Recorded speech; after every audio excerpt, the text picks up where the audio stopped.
Hey there, everyone. My name is Scott Phillips. I'm the Executive Director of Passages. I'm here with Eylon Levy, a journalist friend from Israel. Sadly, the circumstances bringing us together today are incredibly challenging. Over the last week, violence in Israel has escalated in Jerusalem, southern Israel, and ultimately the Gaza area, the Gaza Strip. Eylon has graciously agreed to speak with us and help explain this situation. Just a little bit about Eylon. Eylon is Tel Aviv-based former news anchor and translator of over 20 Hebrew nonfiction books. He was born in the UK and holds a BA in philosophy, politics, and economics from the University of Oxford and an MPhil in international relations from Cambridge. Eylon previously worked for I24 News and was the chief anchor for the English news on Israel's public broadcaster, IBA News. So Eylon, thank you so much for being with us today. My pleasure, Scott. Good to speak to you. As I mentioned, obviously, this is an incredibly challenging topic. Israel has seen over the past couple of weeks, just a couple of weeks ago, a week and a half ago, this massive tragedy in Meron, with the stampede that happened there, incredibly sad and tragic. And then, over the last week or so, we've been seeing an escalation of violence in Jerusalem, surrounding areas. And now we're seeing an even further escalation. Could you just give us a little bit of a background on, how this last week's event started? I think everyone would just be really interested in sort of a timeline and some context here. So I'll hand it over to you for that. Sure, but maybe it would be useful for us to bring everyone up to date on what has actually happened just in the last day, because events have been moving at breakneck speed. In just the last 24 hours, Hamas in the Gaza Strip has fired 630 rockets at Israel. If I'm not mistaken, that's the worst barrage ever, much more intense than anything we saw in the 2014 war, even more intense than the intermittent rounds of fighting. We've almost forgotten when they happened because they're so often since 2014. A number of those have been intercepted. The IDF believes maybe a third of them actually fell inside the Gaza Strip, and that may be responsible for some of the casualties we're seeing there. But some of them have indeed hit their target. Just a couple of hours ago, Hamas launched 137 rockets in the space of just 5 minutes at the coastal town of Ashkelon, and the purpose there is to try to overwhelm the Iron Dome missile defense system, because it's this amazing technology that's able to blow rockets out of the sky, really like something out of a sci-fi movie. But at the end of the day, there's a finite number of batteries that can take out these rockets. So if they bombard enough rockets at a single target in a short enough time, they can overwhelm the defenses. Something gets through, and today we heard of 2 Israeli women, one aged 60, another aged 80, who were killed from direct rocket attacks. Let's remember, since the Gulf War, every new Israeli apartment block must have its own rocket shelter. Every new apartment has a room of reinforced concrete for times like these, but many old buildings, especially in these older towns, don't have those facilities. So we're seeing really an incredible barrage of rockets and a sense of here we go again. Because of course these scenes are very familiar to Israel. Although yesterday 7 rockets fired towards Jerusalem. The siren is a sound that residents of Jerusalem certainly hadn't heard since the 2014 war, and so we're facing very uncertain circumstances at the moment. And I think just to understand some of the geography of this, I'm sitting in Tel Aviv right now, which is 20 miles as the crow flies from Ashdod, which is the next town down the road from the coastal, down the coast from the Tel Aviv metropolitan area.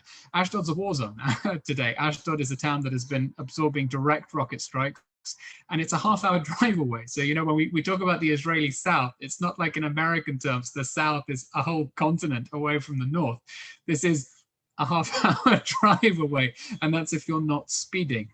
So really bizarre that in Tel Aviv life has been more or less as normal today, but of course everyone's on edge because just last night, Palestinian terrorists in the Gaza Strip threatened a big surprise at 9 o'clock, and everyone was sitting at home, saying, okay, it's 9 o'clock. Are they going to fire now? And everyone's sitting in the living rooms waiting to try to hear the siren. So crazy situation. What was the question? Yeah, no, that's well put. I mean, I think that's really helpful for our audience here to be able to hear what's happening now, and the situation that you're in. And obviously, just listening to you, we can feel that. And for those who haven't been in Israel during these types of attacks, it's terrifying. An incredibly terrifying. Listen, Scott, I was just, I think during May 2019, there was another round of fighting. And I was sent down with the news channel to Sderot to report. And as soon as we arrived, suddenly we park our car, there's a siren. They say you have 15 seconds to run for shelter. It's not true. It's more like 10 until you hit the interception above your head. And as I'm standing there with my cameraman, an elderly man comes up to me and says, this, I keep this as a pen holder now, this fell in his front yard this morning because, of course, when Israel blows these rockets out of the sky, the shrapnel, what goes up must come down. The shrapnel falls down. So this is the end of a Qassam rocket. I have it now on my desk as a pen holder, and it's absolutely terrifying because people in southern Israel, I mean, it's literally seconds. And for people who are living right on the border, often the mortars will hit before they even hear the siren. Wow. It's something that here in the U.S. and other parts of the world we don't experience, and it really is a terrifying, surreal. Couldn't even imagine. I mean, America's now pulling out of Afghanistan, and that's thousands and thousands of miles away. And we like to say Israel's the size of New Jersey, but if you had Israel's New Jersey and there's a terrorist group controlling Manhattan that has thousands of rockets pointed at you. Israel says every time, how many countries are going, how many countries would stand for this and allow this threat against its citizens? And yet we find ourselves time and again not really knowing what to do with these terrorist organizations in the Gaza Strip and to find a long-term solution to lift this threat. That's right. And it would be even worse than, let's say, here in the United States, if Canada were controlled by a terrorist organization, or Mexico, and there were rockets coming in just to the border areas or 20 miles in. But America is so big that still we wouldn't feel the effects. But that is a great analogy of size of New Jersey. But just a few miles away in Manhattan, you have rockets being sort of emanating from Manhattan. Yeah. That's just unthinkable. Wow. Well, I think that's incredibly helpful to understand where we are today. What were the events that sort of led up to this? It's been a really rocky week, so to speak, the last week and a half or so in Israel. What was happening before these rockets started coming over? I think it might be useful, instead of trying to think of a sort of stage by stage events leading up to this, because there have been so many events and it's very difficult to construct what exactly led to what, to think of actually what should have been happening on this timeline now, instead of just what's happened.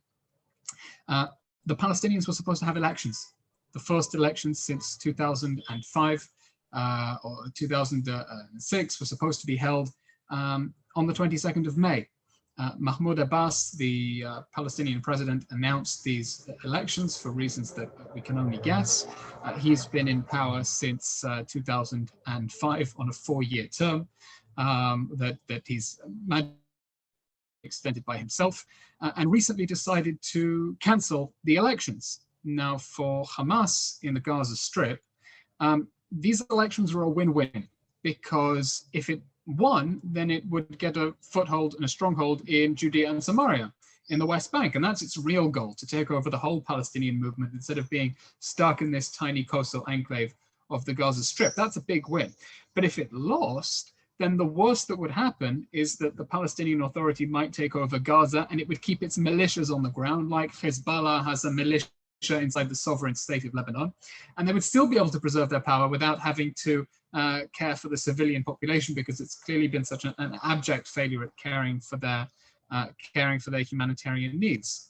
Now, when Mahmoud Abbas cancelled these elections, Hamas was left looking for a way to remain relevant and to show that actually we're in charge now, we're the future, we're the rightful leaders of the Palestinian movement, not you old, aging, gerontocratic kleptocrats in Ramallah. And so you can see it reflected, for example, in the name that they chose to give this operation. They're calling it Sword of Jerusalem. Why? Precisely because of the events that we saw in Jerusalem over the last few days, the rioting on the Temple Mount, the question over the evictions in Sheikh Jarrah, which we can get onto if you want. It's presenting itself as being the defender of the Palestinian people that can do a better job at defending them than the Palestinian Authority, than their official leaders.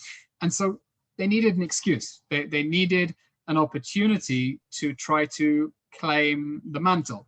So in some ways, it's a mistake to try to think of specific events, but what triggered them or what pushed them to do it this time, because that's just the DNA of a terrorist organization, that it uses political violence in order to advance its political aims. But that said, there have been a number of events that have been obviously extremely concerning in Jerusalem. One of those events surrounding the old city, tensions began to build up over the last month when Israeli police decided to close the steps at Damascus Gate for Palestinians who used to sit there during Ramadan. Now, perhaps not the wisest move from the Israeli police. They claimed it was in order to enable free passage into the old city. The Palestinians claimed that they were obstructing their right to sit peacefully on the steps during Ramadan. Whatever the reason, this caused a lot of tension. It caused protests, riots. The police ended up having to pull back the barricades to allow them to sit. So there was already a sense going into this crisis that the Palestinians had sort of won a small symbolic victory against the Israeli police and the Israeli state. And then there were several other events.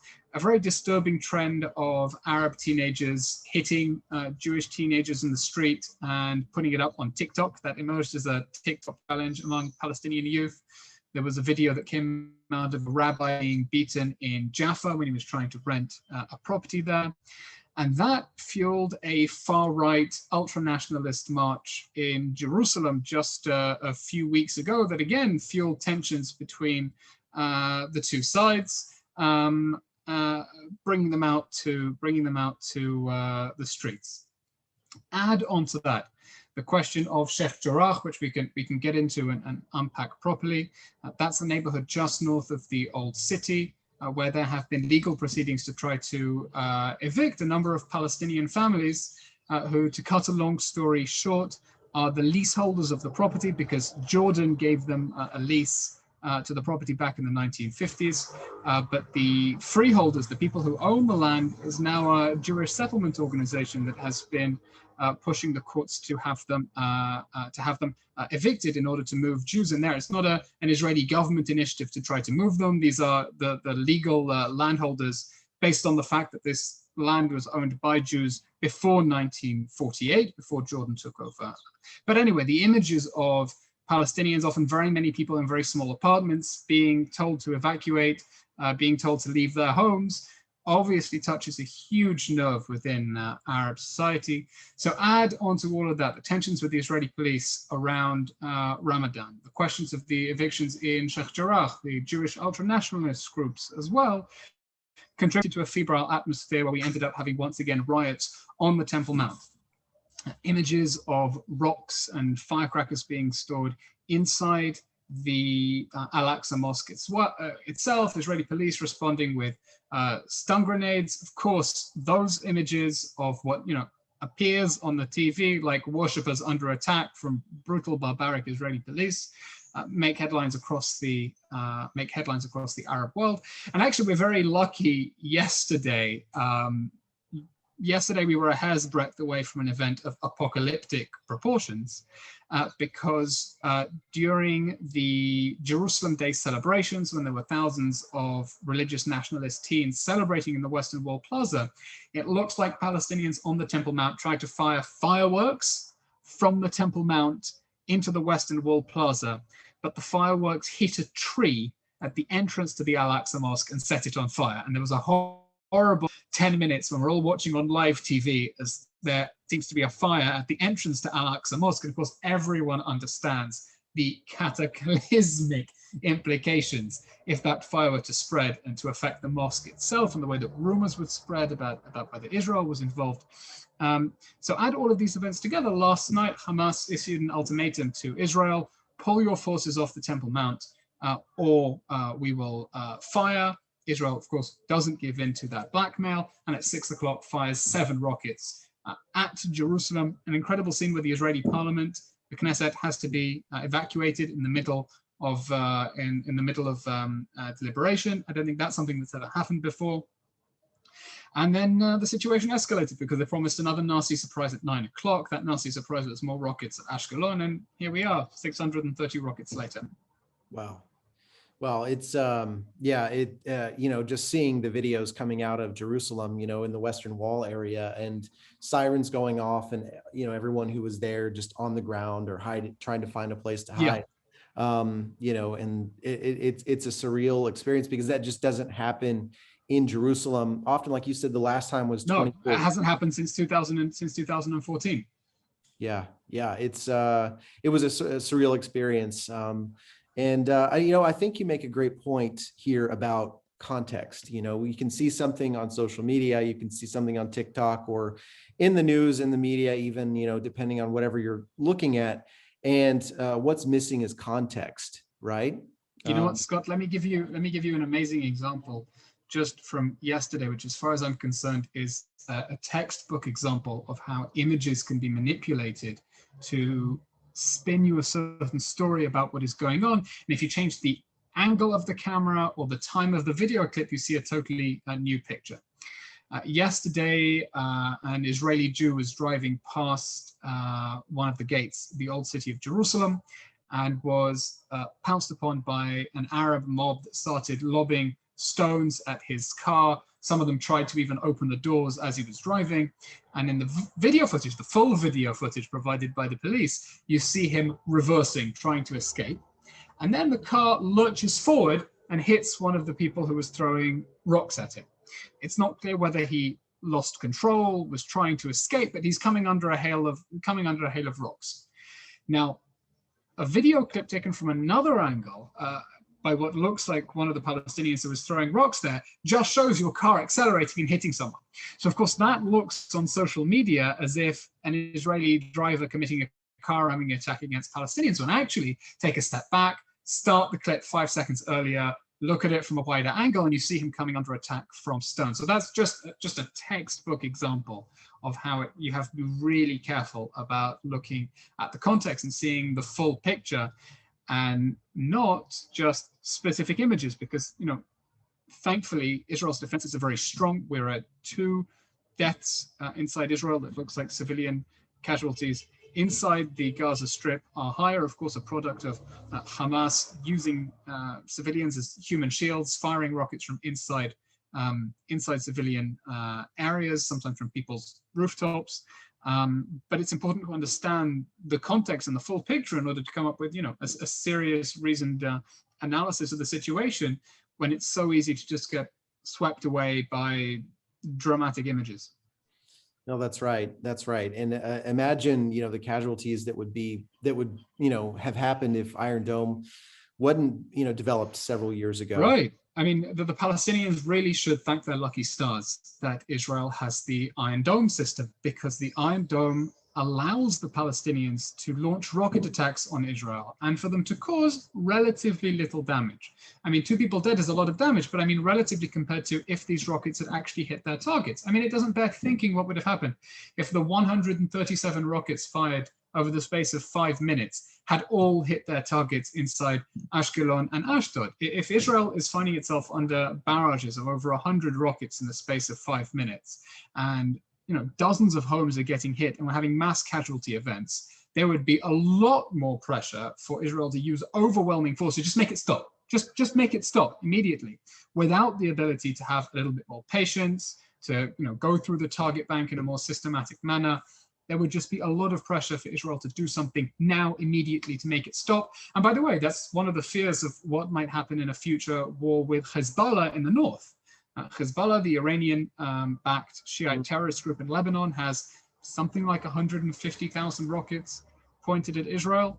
And so if they have a capacity to fire 1,000 rockets in an hour, well, we can easily see how even that can overwhelm the Iron Dome system. Yeah. And then Israel finds itself forced to have a massive retaliation. So yeah, the Iron Dome system, as much as it protects Israel and protects Israelis, also protects the Palestinians in the Gaza Strip, because it allows Israel to essentially tolerate a drip of rocket fire without the sort of massive retaliation that I think any other country would launch if it were having rockets being lobbed at its civilian population. Yeah, that's right. It definitely, as you mentioned, Iron Dome saves Israeli lives, of course, but definitely Palestinian lives as well. I think that, Israel's able to be much more targeted. So on that note, just going forward here, obviously no one can tell the future.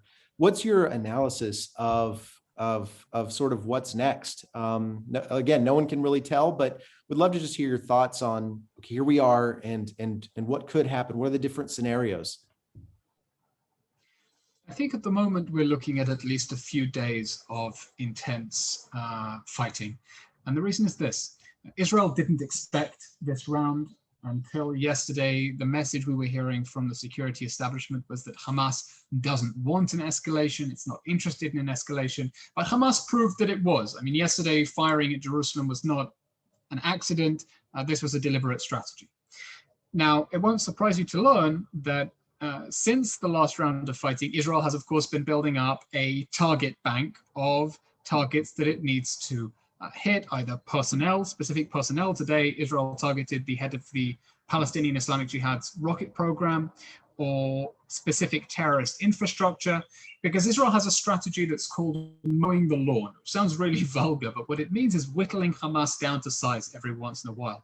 The grass grows and you mow it. And the grass will keep growing, but you don't let it grow too long. So Israel is now taking this as an opportunity to target the infrastructure that Hamas has been building up in the last few years. And that's why the message that we're hearing from Israel and from Prime Minister Netanyahu isn't, we want a ceasefire, or calm will be met with calm, which are the usual slogans. They're saying, look, we're in the middle of a campaign. We have a road ahead of us. Israel has ordered the attacks to be stepped up in their intensity and in their frequency, because we have an opportunity now, while there is still international sympathy with us, a degree of understanding for our situation, to try to cut Hamas back down to size. And I think after Israel gets through its initial target bank of the most high value targets, then maybe it will respond to attempts by the Egyptians to mediate maybe a ceasefire and bring us back to normal. But it's important to understand, that even though many in the international community call for an immediate de-escalation, and no one wants to see war, Israel doesn't want a situation either where terrorist groups can fire rockets at the capital city, fire 600 rockets, and then Israel feels pressured not to retaliate. Because then if there's a de-escalation immediately, the terrorist groups know that they can fire at will, and then Israel is pressured to just not do anything, and then the terrorists win. So I think it's extremely unlikely to fizzle out in the next couple of days. There is an operation now. Israel's calling it Operation Guardians of the Wall, which sounds very Game of Thrones. And the operation is intended to try to take out Hamas's terrorist infrastructure. And it certainly will take a while, perhaps, for international pressure to build of the sort that might make Israel reevaluate whether it wants to continue with this operation that's, of course, intended to make sure that Hamas can't just keep firing at will. I mean, let's remember an important point. Hamas used to be able to smuggle a lot of its equipment through the Sinai desert. That route is now closed off. The Egyptians have closed off those smuggling routes. So everything they're manufacturing, all the rockets they're making it themselves, and they're making it from resources that are scarce, because of course Israel limits the flow of building materials into the Gaza Strip precisely to prevent this sort of rearmament. So as far as Israel is concerned, if it has a few days to try to take out Hamas targets, the tunnels they've been building across the border, rocket launchers, rocket silos, etc., that sets Hamas back months, if not years. Which can, provide more time to be able to, hopefully have quiet, right? That if they can, sort of like you said, mow that grass, that they'll be. But that's the purpose. People might say, what's the point of mowing the lawn if the grass is growing to go back? But ask that about your own garden, and it's nice to have a clean lawn, right? The fact is that Israel knows that every day that goes by and the economy continues to grow and the culture and society continue to flourish is a victory in and of itself. And every day that goes by and the Palestinians realize that actually they've got nothing to gain by firing rockets at Israel, because meanwhile, look where Israel is and look where we are, that in itself is a message. So the strategy is about securing as prolonged periods as possible to achieve normalcy inside Israel, and make sure that next time we're not dealing with a terror threat that is twice as large because they've had all this time to build up their rocket arsenals. Yeah, no, I think that makes sense. Thank you, Eylon. Really appreciate that. Before we go, is there anything else you want to share with our audience here about what's happening?